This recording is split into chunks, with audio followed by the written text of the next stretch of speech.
Hello everyone, once again I am welcoming you all in my YouTube channel. So let us start our part 2 of robot technology in computer aided manufacturing, and part 2 is about creepers. So let us understand what do you mean by creepers. So first of all we will see that the creepers are the end effectors of the robot. So we will having the basics of the end effector. So as we have already seen that the hand effector is attached on wrist and it is referred as the hand of the robot. So grippers are basically for the holding objects, for loading, unloading, for picking, placing, and for arranging the parts into the balance. And second one, the hand effector might be used as a tools. So the tools might be it may be a spot welding tool, spray painting nozzles, machine tools. Now we are going to see consideration in selection and design of grippers. So which are the parameters we have to come up while we are selecting the gripper or while we are designing the gripper. So one by one we will discuss. First is type of power source. So while choosing the gripper, which type of power source? In case of the actuator, it is working. Either it may be electric or hydraulic or pneumatic. Second one is the method of actuation.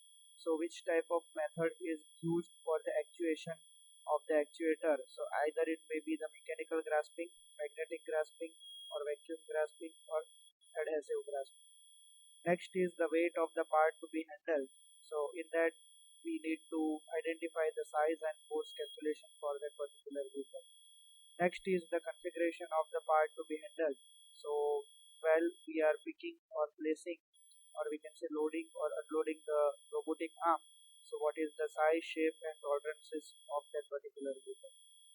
Next is change in configuration of the part.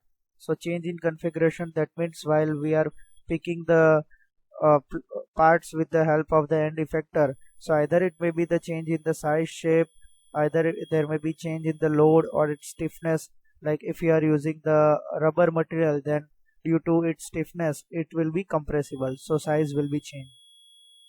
And the last one is the material to be handled. So which type of material you are using for the robotic gripper, either it may be rigid, flexible, ductile, brittle, hard or soft, etc.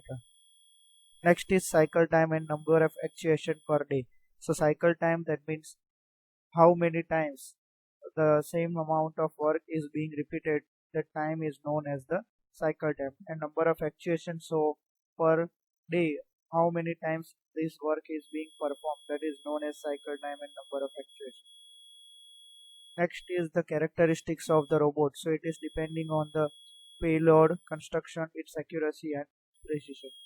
Next is the robotic operating environment. So in that operating environment, which type of environment is there? Either it may be the high or low temperature, higher or lower humidity, moisture content, dirt. So this all the factors the robotic gripper design is dependent. Next is the robotic gripper is depending on the multifunctionality requirement. So multifunctionality requirement, so it will indicate increase the complexity to perform the multiple tasks. Next is it is depending on the location of sensors. So sensors will give the protection. Last one is the workplace layout. So which type of space is available. So accordingly the work of envelope is decided for the robotic gripper. And the last parameter is simplicity, serviceability and cost. So these are the parameters for designing the gripper. Next and most important question for your GTU examination. Types of gripper. So which are the different types of gripper that we will see. So gripper is classified into major six categories. First is mechanical grippers, hooks and scoops, magnetic grippers, vacuum grippers, expandable blader grippers, and adhesive grippers. Okay, now we will see one by one each and every type of gripper. First we will see the mechanical gripper. So first, types of mechanical gripper. So in mechanical gripper it is further classified into the four categories: linkage actuated, rack and pinion actuated, cam actuated, and screw actuated. And it is further classified into the pivoting movement type and linear movement type. It is further classified into two finger gripper and three finger gripper. And it is further classified in external gripper and internal gripper. So this is the broad classification of the mechanical gripper. So in the linkage actuated gripper, you can see over here the figures are there. This is a connecting point, and FA, whenever you are seeing in the figure FA, that means the actuating force, and FG, that means gripping force. So this type of arrangement I think you have seen in the scissors. This is the central pivoting point. The actuating force is acting from upward and downward direction, and same way the gripping force is generated in this direction. Same way this type of linkage is available. Two fixed points are there. This is the actuating force direction, and due to the actuating force is in to and fro direction, the gripping force will be generated in upward and downward direction. Here again one more linkage actuated gripper you can see.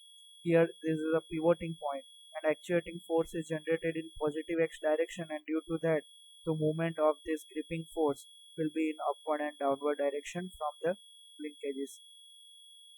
Here you can see one more pivoting point. The actuating force is in negative x direction, and due to that the gripping force is generated in upward and downward direction. Next is rack and pinion actuated gripper. As you can see in the figure, this is the rack. Okay, this is the horizontal rack, and these are the small gear that is known as the pinion. And due to the horizontal movement, to and fro movement of the actuating rack, the gears are rotating about the axis, and due to this rotation, these guide rails will guide the grippers in upward and downward direction. A simple construction is there. Next is the cam actuated gripper.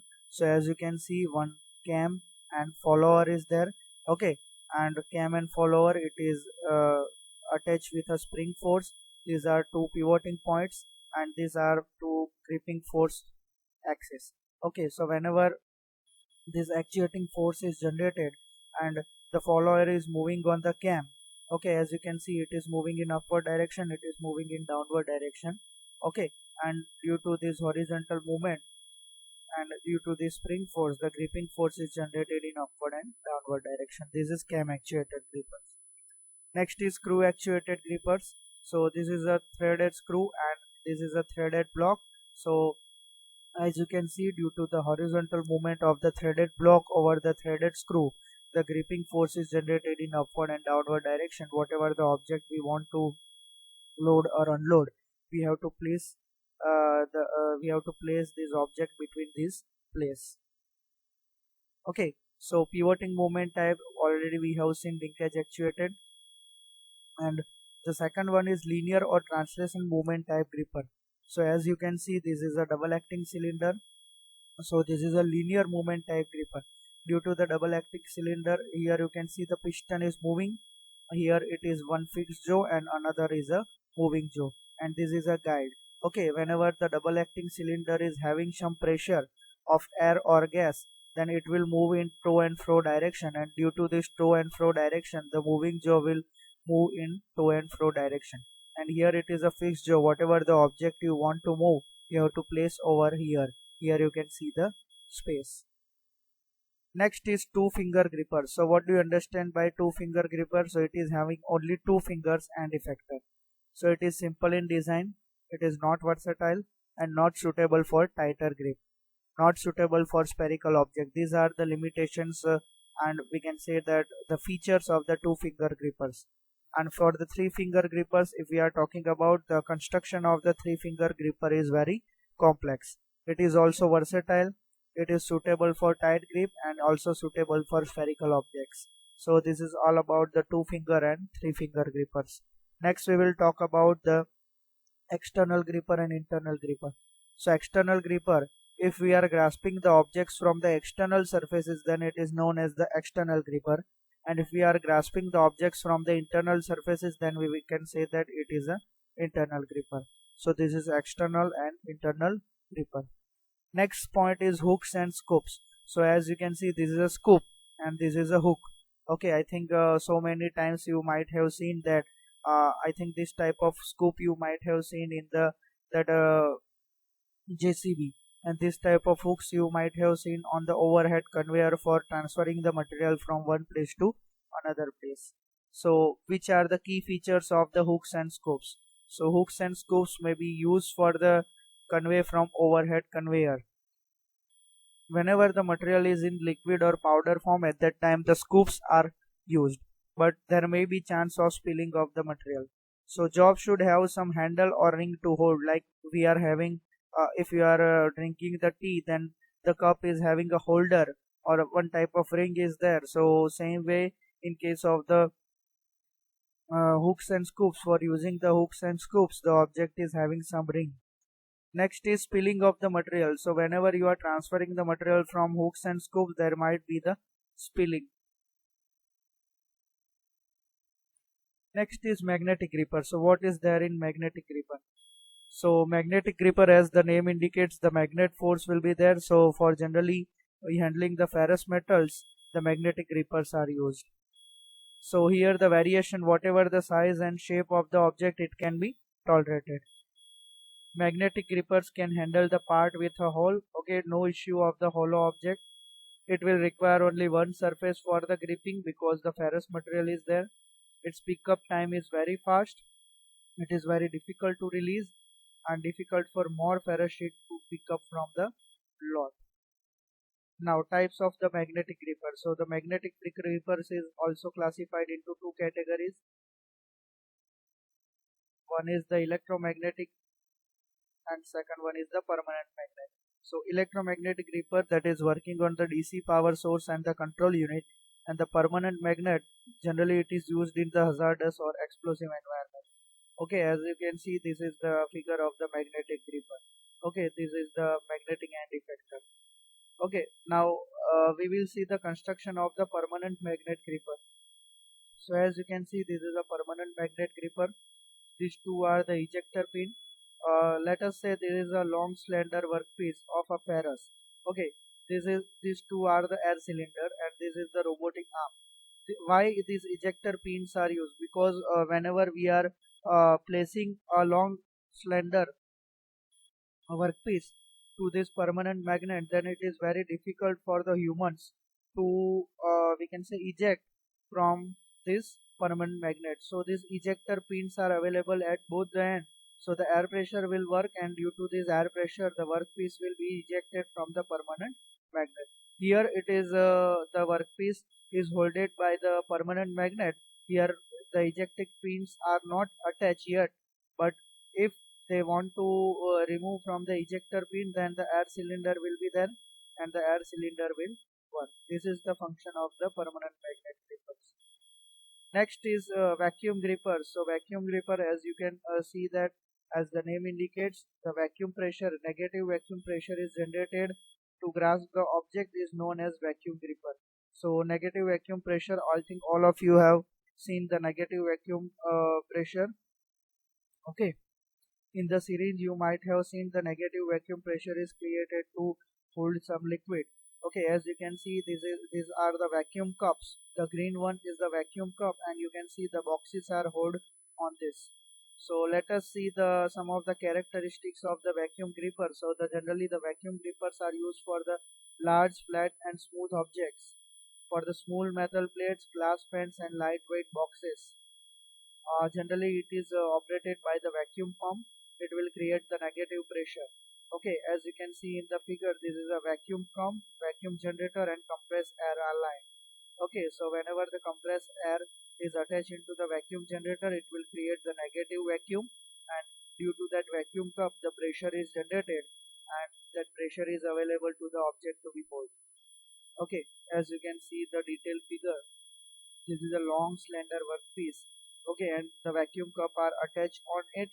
Okay, and the negative pressure is created, and due to that pressure the workpiece will be held. Next is the expandable blader type gripper. So what is expandable blader type gripper? So expandable blader, so it is having one type of balloon. It is used for the fragile objects to grip from the internal surfaces. As you can see, this is a blader. Blader is having diameter capital D and height small h, and total height is capital H. This is the D1 diameter and this is small d diameter. Okay. Now whenever the air is blown into the blader, its maximum diameter will be increased by 40%. So D1 is equal to D plus 40% maximum. Okay. So suppose this diameter is 100 mm, then it after expansion, after the air is being there, okay, compressed air is given into this bladder, then it will be 140 diameter. So as the pressure is created, air pressure is created, it is having some power to grasp the objects. So let us see what is the procedure for grasping the objects through the expandable gripper. So as you can see, in the first figure you can see one bottle is there and bladder is there. So gripper, first of all you need to align with the bottle insert. Second one, the bladder should be inserted into the bottleneck as you can see. Third one, the compressed air is blown, so the bladder side will increase as we can see that the 40% increment in its diameter. Okay, so compressed air will be there and it will tightly grip onto the bottleneck.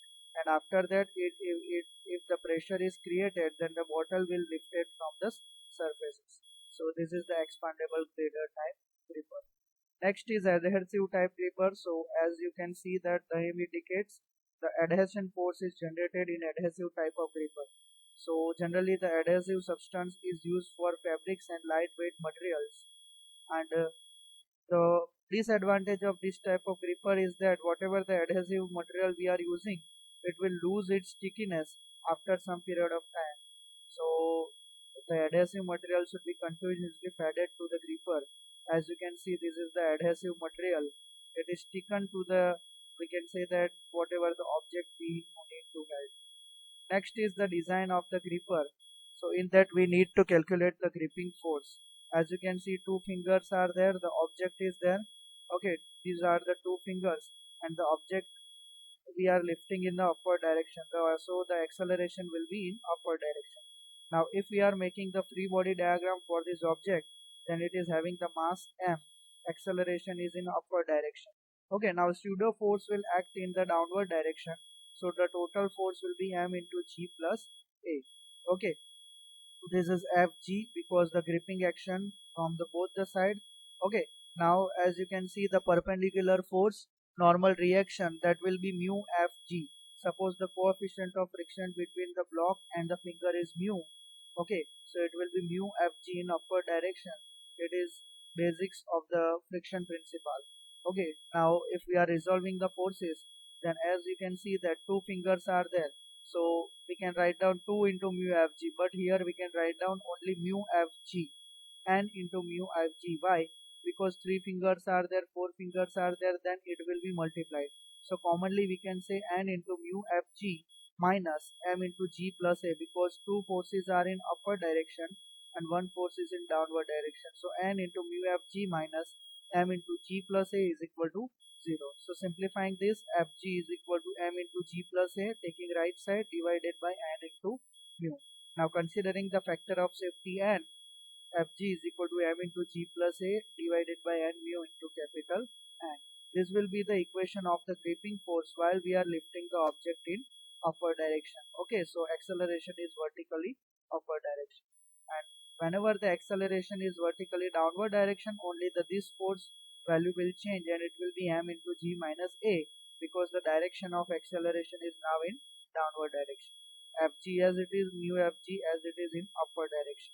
So the equation will be n mu fg minus m into g minus a is equal to 0.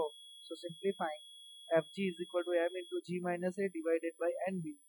Now considering the factor of safety, it will be fg is equal to m into g minus a divided by n mu into capital N. Okay, now the design of gripper, as we have seen that the equations are also there and the area should be sufficient as well as the contact pressure should be sufficient while designing the gripper. Let us see one example. A block of 5 kg is gripped by two fingers and lifted vertically with velocity of 1 meter per second with acceleration of 25 meter per second square. Mu is equal to 0.4, factor of safety 2.0, then calculate the minimum required gripping force. So here the grip lifted vertically, so the first equation will be there, m into g plus a divided by n mu into n. So putting the values, block 5 kg, g 9.81, acceleration is 25 meter per second square, and two fingers, so it will be 2, mu is equal to 0.4, factor of safety is equal to 2. Simplifying, it will be having 435.12. So this is all about gripper. I think all of you are clear about the gripper. Thank you very much.